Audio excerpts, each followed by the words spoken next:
Hello friends, ज्ञान study classes channel में आपका फिर से स्वागत है। और आज का जो विषय है हड़प्पा सभ्यता का पतन, यानी हड़प्पा सभ्यता का पतन, यानी किसी भी सभ्यता की मूल सभ्यता या उसकी विशेषताओं में आने वाली कुछ समय के बाद ना दिखाई दे, अर्थात कहने का तात्पर्य है कि उसकी विशेषता समाप्त होना। जैसे हम देखते हैं कि सिंधु घाटी हड़प्पा सभ्यता का जो विशेषताएं जो थी वह क्या थी, वह हमारा थी नगर निर्माण योजना, नगर योजना, जल प्रबंधन और नाली व्यवस्था। और हमारा जो है इसमें और भी विशेषताएं हैं, जैसे भवनें, सड़कें और व्यापार वाणिज्य, ये सब क्या थी, विशेषताएं थी। तो ये विशेषताएं जो थी समाप्त हो जाना, यानी इसकी आने वाला समय में जो है समाप्त हो जाना। हड़प्पा सभ्यता का जो माना जाता है कि यह जो परिपक्व काल जो था वह 1900 हमारा जो है 2600 ईसा पूर्व से लेकर जो है हमारा कितना परिपक्व, यानी 2600 बीसी से लेकर जो है 1900 बीसी तक जो है ये मानी जाती है। लेकिन इसके बाद जो आने वाली जो संस्कृतियां थी, जैसे हम देखते हैं ऋग्वेद के काल में, ऋग्वेद के काल क्या था, यानी हमारा 1500 ईसा पूर्व, 1500 बीसी का। तो हमारा हड़प्पा सभ्यता के बाद जो है ऋग्वेद काल में ऐसा कोई नजर नहीं आया। यानी कहने का तात्पर्य ये हुआ, ये जितने भी जो व्यवस्था जो थी हमारा, ये नगर योजना, जल प्रबंधन, नाली व्यवस्था या नगरीय जो व्यवस्था थी, क्या थी, नगरीय जो व्यवस्था थी, वह नगरीय व्यवस्था का यहाँ पर ना दिखाई देना, यानी आने वाला समय में जो है उसकी कोई भी विशेषता ना दिखाई दे। तो इस तरह से कहने का तात्पर्य हुआ कि अभी जो हम लोग अभी जिस 21वीं सदी में भी जो रह रहे हैं, अगर कोरोना काल में अगर हम लोग का जो पूरी तरह यहाँ अभी जो हम लोग विशेषताएं जितने भी हम लोग यूज करते हैं, अगर वो सारी चीज समाप्त हो जाए और आने वाला समय में कुछ ना दिखाई दे, तो यह पतन ही समझेंगे। कहने का मतलब हुआ कि हमारा जो हड़प्पा सभ्यता का जो पतन है, वह पतन में के जो है विशेषताओं का पूरी तरह समाप्त हो जाना, यही पतन कहलाता है। तो पतन में हम देखते हैं क्या, एक लंबी प्रक्रिया है। पतन क्या है, एक जो है हमारा प्रक्रिया है। ये प्रक्रिया जो है लंबे समय तक चलते रहता है। क्या है, लंबे समय तक क्रियान्वित होता है। क्या होता है, लंबे समय तक जो है क्रियान्वित होता है। ये पतन भी जो है एक हम देखते हैं यह घटना या समय जो है, क्योंकि ये एक जो है निश्चित जो है हड़प्पा सभ्यता का पतन नहीं मानी जा सकती है। इसलिए ये घटना या समय को हम लोग नहीं, बल्कि प्रक्रिया को देखते हैं कि प्रक्रिया लंबे समय तक जो है चलते रहती है। ये हमारा पतन भी, तो पतन में भी हम देखते हैं कि बहुत सारा इंडस वैली सिविलाइजेशन का जो देखते हैं, ये जो है हम देखते हैं कि सिंध के मैदान में हड़प्पा संस्कृति का अंत कैसे हुआ और किन कारणों से हुआ, यह भी विद्वानों के बीच में विवाद का विषय बना हुआ है। लेकिन सभ्यता के पतन के बारे में विभिन्न विद्वानों, पुरातत्वविदों का अपने अपने कुछ सिद्धांत दिए हैं। जैसे बताया है कि विदेशी आक्रमण। तो ये सबसे पहले हम देखते हैं कि ये जो विदेशी आक्रमण है यह कर्मिक रूप से है। क्या है, कोई इतिहास बताया, ये जो है ये आकस्मिक है। क्या है, आकस्मिक है। एक इतिहास का बताते हैं, इसका जो है वह है कर्मिक। इसका जो पतन हुआ एक कर्मिक रूप से हुआ, एक आकस्मिक रूप से हुआ और एक कर्मिक रूप से हुआ है। तो विभिन्न इतिहासकारों का विभिन्न मत जो है अपने अपने जो दिए हैं। तो सबसे पहले हम लोग देखते हैं आकस्मिक का, ये आकस्मिक जो कारण है वो कौन सा कारण है। तो ये सबसे पहले देखते हैं कि ये विदेशी आक्रमण। तो विदेशी आक्रमण के प्रवर्तक कौन थे, यानी मार्टिनर व्हीलर महोदय थे। और इसमें गार्डन चाइल्ड भी थे, गार्डन चाइल्ड। इसी तरह जो है स्टुअर्ट पिगट महोदय, पिगेट महोदय, इनका कहना है कि ये जो है विदेशी आक्रमण शुरू हुआ था। यानी हम देखते हैं कि यहाँ ह्यूलर महोदय ने क्या कहा, यानी ह्यूलर महोदय ने कहा कि ये जो आर्यों के आक्रमण से सभ्यता का पतन हुआ, यानी आर्यों के आक्रमण से इस सभ्यता का अंत हुआ या पतन हुआ। तो इस तरह से इनका कहना है। कहने का तात्पर्य है कि इनका आधार क्या था? इनका आधार यही था कि ऋग्वेद में जो है इंद्र को पुरंदर कहा गया है। ऋग्वेद में क्या कहा गया है? ऋग्वेद में इंद्र को पुरंदर कहा गया है, यानी पुरंदर कहा गया है। कहने का तात्पर्य कि पुरंदर का कहने का तात्पर्य दुर्गों को ध्वस्त करने वाला। ये क्या है? दुर्गों को ध्वस्त करने वाला, इसका अर्थ होता है। तो आधार है ऋग्वेद में इंद्र को पुरंदर कहा गया है, पहला। दूसरा इसका आधार यही था कि ऋग्वेद में हरूप्य शब्द आया है। ऋग्वेद में क्या आया है? हरूप्या। ऋग्वेद में हरूप्य शब्द आया है। कहने का तात्पर्य है कि हरूप्य शब्द का अर्थ क्या आता है? इसका अर्थ क्या आता है? इसका अर्थ हड़प्पा आता है। इसका अर्थ हड़प्पा बताया गया है। तो इस तरह से जो है हम देखते हैं। एक और आधार इसका है, एक जो है आधार इसका एक और है, बता रहे हैं कि इनका जो है हरूप्य एक आता है यातुम, यानी यातुमती। ऋग्वेद में फिर क्या आया है? एक यातुमती आया है, यातुमती कहने का तात्पर्य ये हुआ कि यातुमत शब्द का अर्थ होता है मोहनजोदड़ो। इसका क्या होता है? मोहनजोदड़ो, इसका अर्थ बता रहा है। तो मोहनजोदड़ो में क्या था कि मोहनजोदड़ो में बाह्य आक्रमण के प्रमाण मिलते हैं। क्या मिलते हैं? बाह्य आक्रमण के प्रमाण मिलते हैं, यानी बाह्य आक्रमण के प्रमाण मिलते हैं। यहाँ क्या मिलते हैं? 38 कंकाल मिले हैं, 38 कंकाल मिले यहाँ पर। और कुछ कंकाल कट मार्क है। क्या है? कुछ जो है कंकाल जो है कट मार्क है, ऐसा जो है दिखाया गया है। लेकिन इनका भी ये जो है इस आक्रमण का जो है उचित प्रतीत नहीं होते हैं। क्यों? क्योंकि आर्यों में जो जांच की गई, वह जो जांच की जो पद्धति जो थी कार्बन डेटिंग, वह जो है 1500 ईस्वी बताया गया है। क्या है? आर्यों का जो यहाँ आना यानी 1500 बीसी बताया गया है। इसीलिए सही प्रतीत ये भी नहीं होती है। तो रोमिला थापर ने जो है आर्यों की जो संकल्पना, रोमिला थापर ने यही कहा। क्या कहा? रोमिला थापर ने यही कहा कि ये जो आर्यों की जो संकल्पना है, ये बाहर से ही नहीं बल्कि यहीं से है। वास्तव में कहीं ना कहीं जो है यहीं के ग्रामीण से थे लोग। इस तरह से मोहनजोदड़ो में जनसंख्या कितनी थी? मोहनजोदड़ो में बता रहा है कि मोहनजोदड़ो में जो संख्या थी वह कितना थी? 41,000 था। तो इस तरह से जो है 41,000 थी। तो ये 41,000 हम देखते हैं कि जनसंख्या थी। मात्र जो है यहाँ 48 जो है कंकाल मिली है। तो ये कहने का तात्पर्य ये नहीं है कि उतनी में जो है ये पूरी सभ्यता या जो है ये उचित प्रतीत नहीं होती। आर्यों के पास क्या था? आर्यों के पास हथियार था, तीर, धनुष, रथ, घोड़े, ये सब सारे थे आर्यों के पास। लेकिन ऐसा सही प्रतीत नहीं होते हैं। अर्थात कहने का तात्पर्य यह हुआ कि यह विदेशी आक्रमण यानी आर्यों के आक्रमण का सही प्रतीत नहीं होता है। दूसरा हम देखते हैं बाढ़ का सिद्धांत। बाढ़ का सिद्धांत भी देखते हैं। इसका जो आकस्मिक जो है सिद्धांत में कहने का तात्पर्य है यह बाढ़ का जो सिद्धांत जो दिया था, बाढ़ का सिद्धांत, ये भी बाढ़ का सिद्धांत जो था एस.आर. राव भी थे। एस.आर.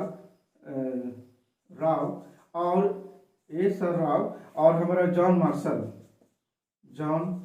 मार्शल और एक और जो दिए थे अर्नेस्ट मेके, यानी मेके। ये इनका कहना है कि ये बाढ़ का जो है यानी जो हुआ, बाढ़ से ही जो है इस सभ्यता का पतन हुआ। कहने का मतलब कि हड़प्पा और मोहनजोदड़ो और कालीबंगा, अगर हम देखते हैं कि हड़प्पा, कालीबंगा और मोहनजोदड़ो बहुत बड़े शहर थे। तो हड़प्पा, मोहनजोदड़ो और कालीबंगा अगर तीनों नगरों के से अगर बाढ़ से पूरी अगर इसकी बाढ़ से पूरी अगर पूरे सभ्यता का जो है पतन अगर हो जाती, समाप्त हो जाना, ये प्रतीत नहीं होता है, क्योंकि हम इसे सिर्फ नगरों का जो है पतन कर सकते हैं। क्योंकि मोहनजोदड़ो से बाढ़ का प्रमाण बार बार यानी बाढ़ आने से ऊंचे टीले में नए टीले बनाए यही बालू के सतह पर पाए गए। कहने के तात्पर्य कि अगर हम जो है हड़प्पा, मोहनजोदड़ो और कालीबंगा या जो भी जो क्षेत्र है, तो क्षेत्रों को अगर हम नगरों को पतन कर सकते हैं, क्योंकि हमारा जो ये जो सभ्यता हमारी जो थी यह कैसी थी, या हम देखते हैं कि जो है इतनी बड़ी क्षेत्र में, यानी कहने का मतलब हुआ कि हमारा ये जो क्षेत्र है, तो ये क्षेत्र जो हमारा बना है, तो इस तरह से जो है, तो इतनी बड़ी क्षेत्र हमारा यहाँ मांडा है, यहाँ हमारी हमारा जो है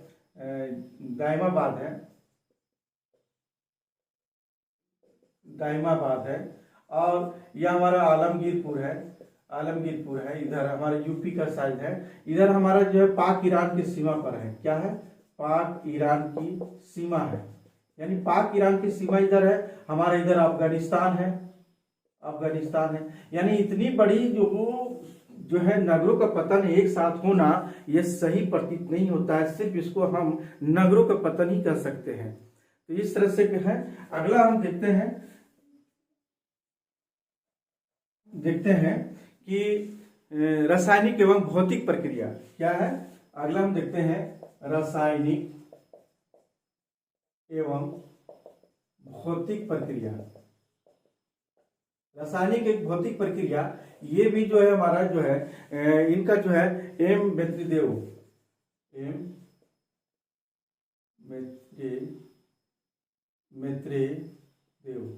इनका कहना था। तो इनका जो कहना था कि एम देमेत्रेदेव, तो इनका कहना यही था कि यह जो है रासायनिक एवं भौतिक प्रक्रिया से ही हुआ। कहने का मतलब हुआ यही कि 1500 अगर डिग्री सेल्सियस पर तापमान से ही इनका विनाश हुआ, या भी प्रतीत इनका नहीं हुआ। अगर देखते हैं भूतात्विक परिवर्तन क्या है, भूतात्विक परिवर्तन, ये भूतात्विक परिवर्तन इनका भी जो कहना है यही है राइस और डेल्स महोदय का, यानी राइस और डेल्स जो है डेल्स महोदय के कहना है कि ये जो है भूतात्विक जो है परिवर्तन से हुआ है। यानी भूतात्विक भूमि के क्या है, भूमि के जो है ऊंची होने से नदी के धारा में परिवर्तन से नगरों का विनाश हुआ। भूमि के ऊंची बताने के प्रयास क्या है कि भूमि के ऊंची होने से नदी के धारा में परिवर्तन से जो है यह नगरों का जो है पतन हो गया। एमएस वत्स महोदय ने भी नदियों की धारा की जो परिवर्तन है को जो है माना है इन्होंने। एमएस वत्स ने भी क्या है, एमएस वत्स ने भी जो है इनका जो है माना कि नदियों की भूतात्विक परिवर्तन, नदियों की धारा में जो परिवर्तन हुआ। अगला हम अब देखते हैं कर्मिक पतन, यानी ये तो हम देखते हैं आकस्मिक पतन, अब हम देखते हैं कर्मिक पतन। कर्मिक पतन में हम देखते हैं कि क्या, कि ये सिंधु नदी का मार्ग बदलना, क्या है, सिंधु नदी का मार्ग बदलना, सिंधु नदी का मार्ग बदलना, यानी सिंधु नदी का मार्ग बदलना ये कर्मिक पतन के अंतर्गत आता है। और ये बता कि एच टी लेम्ब्रिक महोदय ने क्या है एच टी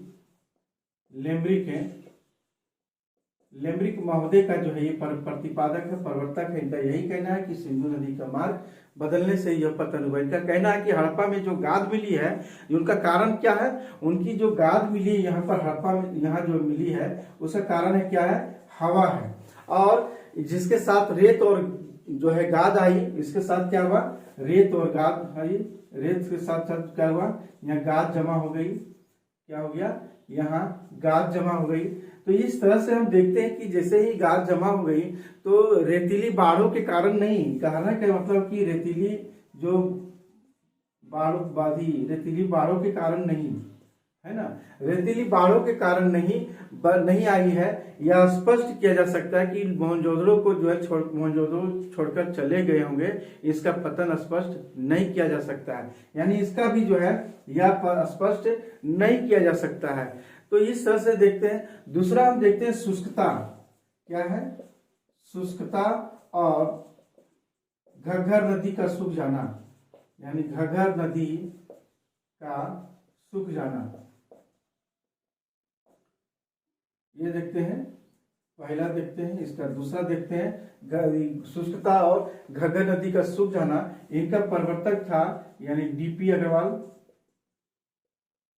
अग्रवाल और सूद का कहना था। इनका यही कहता कि ये घग्गर नदी का सूख जाना शुष्कता हो गई थी।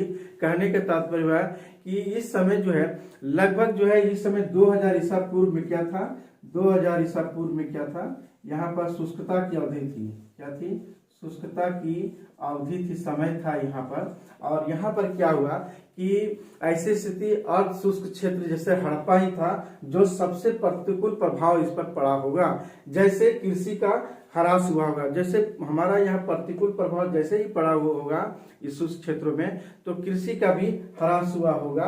कहने का तात्पर्य हुआ कि इस तरह से जो है शुष्कता से जो है यह जो है पतन हुआ। इसी प्रकार हम देखते हैं घग्गर नदी क्या था, ये विवर्तनी की विक्षोभ से घग्गर जैसा नदी तंत्र जैसा प्रभावित हुआ होगा और सूख गया होगा। या देखते हैं या पूरी तरह इसका भी हम देखते हैं, इसका भी पूरी तरह जो है घग्गर नदी का जो सूख जाना, यह भी पूरी तरह से जो है परिणाम नहीं निकाले गए हैं इस पर। और हम ये भी देखते हैं कि ये घग्गर नदी के सूखने का अभी तक जो है काल का निर्धारित नहीं किया जा सका है।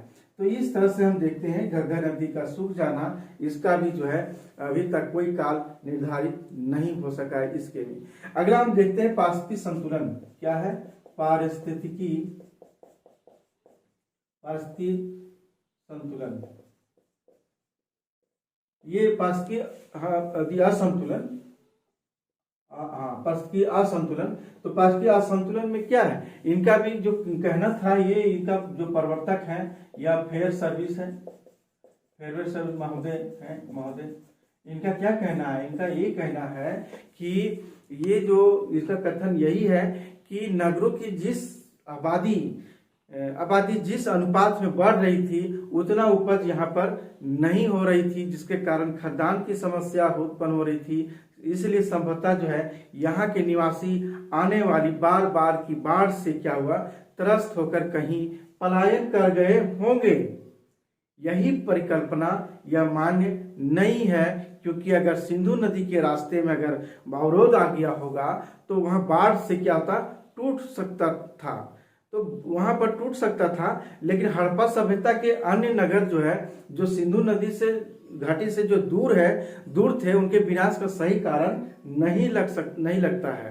कहने का मतलब है कि हमारा जो है ये जो क्षेत्र हमारा जो है ये बना हुआ है, तो हमारा जो ये सिंधु नदी जो ये हमारा जो है और हमारे ये इतना दूरी में है, ये पूरी तरह सभ्यता का पतन होना ये स्वाभाविक नहीं है, उनका विनाश का सही कारण नहीं दर्शाता है। क्योंकि सिंधु नदी के से दूर बहुत सारे ऐसे नगर थे जो ये परिकल्पना इसलिए मान्य नहीं है। तो इस तरह से था। निष्कर्षता यही कर सकते हैं हम लोग जो है कि अतः उपरोक्त परमाणु और साक्ष्यों और अनुमानों के आधार पर हम यह कहा जा सकता है कि सिंधु सभ्यता का विनाश पूर्ण रूपे नहीं हुआ, बल्कि हम देखते हैं कि अपने आदि स्थान से क्या है, अपने आदि स्थान से निवासियों का पलायन हुआ और जिन्होंने दूरस्थ क्षेत्रों पर कुछ जाकर कुछ कुल भिन्नता के साथ नई संस्कृतियों का जो है जन्म दिया, यही हम कर सकते हैं। तो आज की क्लास यहीं समाप्त करते हैं।